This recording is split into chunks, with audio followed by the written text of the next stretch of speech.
होइन यी मान्छेका जातहरूलाई राजनीति कति लागेको। ए जिन्दाबाद भनौ मुर्दाबाद भनौ, ए हाई हाई र हुई हुई गरो, ए झन्डा पनि बोकिहालो, बुरुक बुरुक उफ्यो कुदो। हाम्रो पार्टी यस्तो भनौ, हाम्रो पार्टी उस्तो भनौ, ए हाम्रो समूहमा चाहिँ यति धेरै मान्छे रहेछन् भनौ, बुरुक बुरुक उफ्यो करायो हिँडो।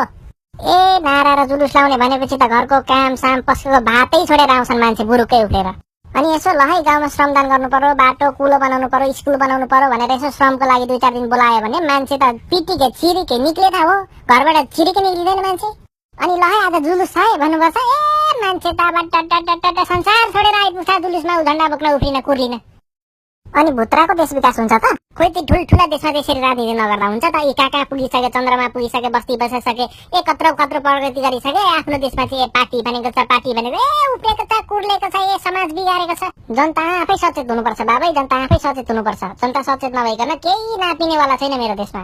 अब हाम्रा पुस्ताले पनि झन्डै बोकेर बिताए, अब हामी पनि झन्डै बोकेर बिताउने, अब हाम्रा त्यस पछाडि सन्तानले पनि झन्डै बोकेर बिताउँछन्। अब देश विकास चाहिँ कसले गर्छ?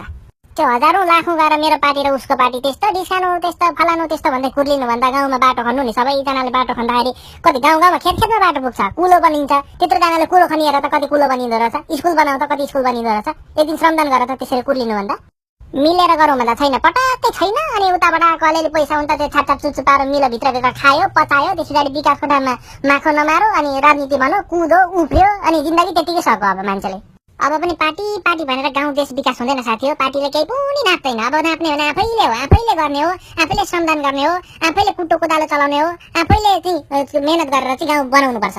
अब कुरा त्यही हो, अर्थी तितो हुन्छ, बुझ्नेले बुझिहाल्छ, नबुझ्नेले फेरि पनि त्यही पार्टीको धोती समाउँछ, कुद्छ, जिन्दगी त्यसरी नै बिताउँछ सक्छ।